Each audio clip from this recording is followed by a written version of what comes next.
입니다. 저도 그래서 지금 뭐 하루에 한 끼씩 많이 먹는데 저는 그 한 끼를 우동으로 먹고 있다는 이야기. 맞습니다. 예, 지금 여러분들의 이틀 연속 우동 먹었습니다. 관심과 사랑이 필요한 네, 때입니다. 여러분들 관심과 사랑 예. 많은 관심과 사랑 예, 부탁드립니다. 맞습니다. 자, 그러면 저희 이제 본격적으로 얘기를 들어가 봐야 되는 게 어제 이제 그 경북대학교에서 한동훈 대표의 강연이 있었는데요.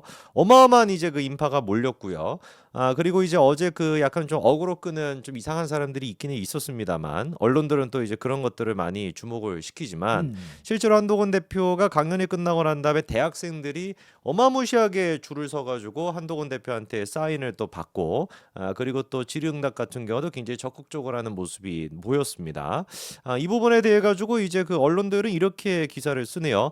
강성층 달래기냐 한동훈 유승민 TK행 존재감 과시 분주라고 하는데 일단 첫째로 강성층 달래기라고 보십니까? 좀 어떻게 보십니까?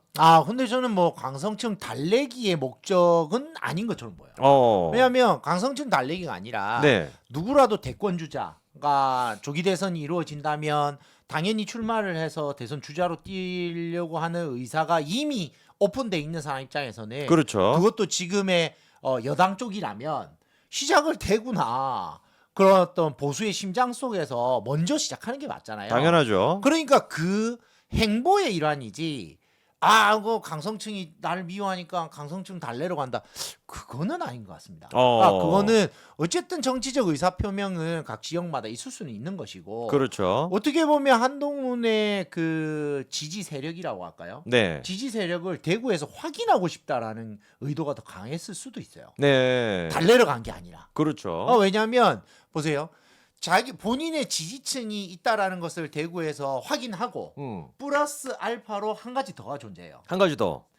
만약에 강성층이 와서 야 한동훈 너 왜 대구에 왔어? 말하고 막 뭐라 하잖아요. 네. 그러면 그게 약간은 그 노이즈 마케팅이라고 할까요?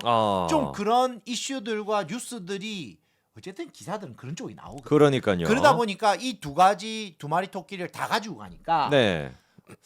안 할 이유가 없는 거죠. 한동훈 그렇죠. 대표 입장에서는. 그리고 시작에서 아시겠지만은 어쨌든 대선 주자는 관심의 대상에서 절대로 멀어지면 안 되거든요. 그럼요. 매일매일이 이슈 제조기가 돼야 돼요. 그런 측면에서는 한동훈 전 대표의 행보는 아주 전략적이다. 기획이 잘 된 행보다.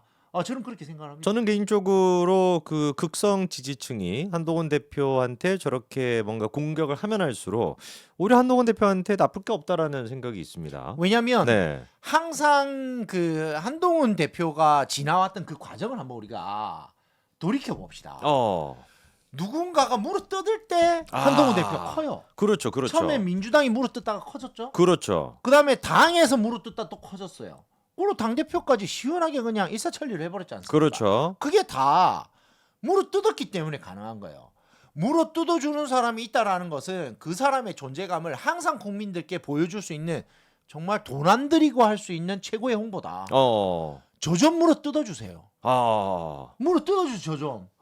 성재준 대표요. 나 좀 물어뜯어줘. 나도 좀 관심의 대상 좀 되자. 내일 하나 좀 올릴까요? 어떤 조상규 어그로 끌기 한번 해봅시다. 충격 실체 한번 할까요? 조상규 충격 실체 한 번만 해주십시오. 알겠습니다. 제가 한번 그러면 예. 좀 준비해 보도록 하겠습니다. 좋습니다. 네, 그렇습니다. 자, 그러면은 이제 그 유승민 지금 이제 전 의원도 같은 제목에 들어가 있기는 합니다만, 근데 여러분 혹시 유승민은 아셨습니까? 영남대에서 유승민 의원이 뭐 강연을 했다고 하는데 저는 이번에 처음 알았거든요. 유승민 네. 전 의원이죠. 네. 전 의원은 왜 간 거예요? 그 기사 써주는 사람은 나쁜 네네. 사람 아니에요. 그러니까 저도 이번에 저기 네. 조사해가지고 처음 알았습니다. 예. 네, 영남대에 자, 가가지고 행보를 했었다라는 하든 거. 뭐 KTX 타고 뭐 일 가든 저는 뭐 관심이 없습니다. 그렇으니까요. 자, 그리고 이제 또 얘기를 해봐야 되는 게 한동훈 대표가 대구에서 했던 얘기. 이번에 이제 그 대구 북구에서 기자간담회를 또 했는데요. 이번에 또 이런 얘기가 있습니다. 보수 지지자들 중에서 탄핵에 반대하는 분이나 저나 큰 틀에서 생각은 같다.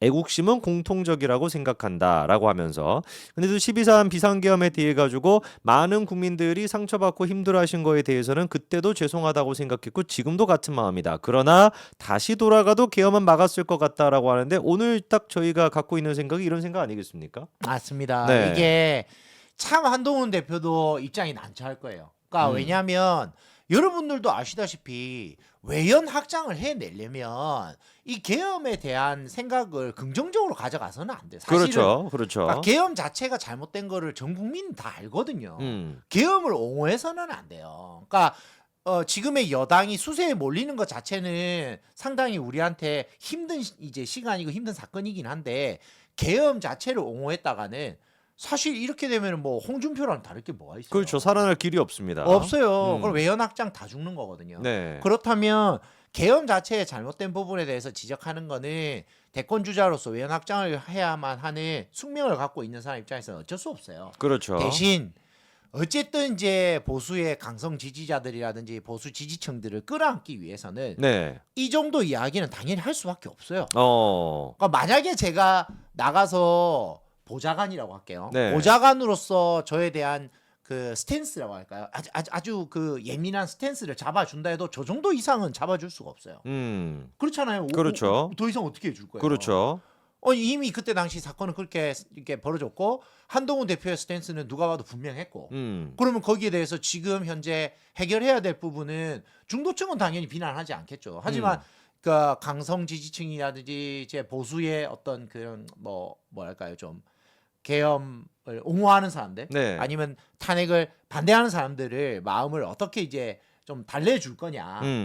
그거는 애국심의 발로고 본인도 애국심에 있어서는 뒤지지 않는 사람이다. 그렇죠. 라는 것을 통해 가지고 어떻게든 그 스탠스를 정말 애매하지만 그 스탠스를 잘 잡아주는 게 필요하거든요. 그렇죠. 그럼 저도 뭐 저게 최선 아닌가. 그러니까요. 최선 아닌가 탄핵 당시에 이렇게 좀 마음 상하신 분들이 계시고 그 감정은 공감을 하지만 그렇지만 계엄은 막아야 된다. 그리고 돌아가더라도 계엄은 막았을 것이다. 이게 사실 우리가 모두 다 생각하고 있는 내용 아니겠습니까? 지금 계엄 이제- 아니더라도 네. 민주당의 그런 뭐랄까요 실체 민주당의 그런 적나라한 모습들을 밝혀낼 수 있는 수단들을 찾았어야죠. 찾았어야 됐고 그 이외에 적법하게 네. 내지는 국민들에게 시간을 두고 네. 알릴 수 있는 많은 수단들을 선택했어야 됐죠. 맞습니다. 네. 그 어떤 누구도 계엄을 통해서 그걸 알고 싶어하는 사람은 없을 거예요. 그렇습니다. 네. 한동훈 대표가 그래서 비상계엄을 비판한 게 후회하지 않는다. 그로 인한 고통은 숙명이다라고 얘기했는데요.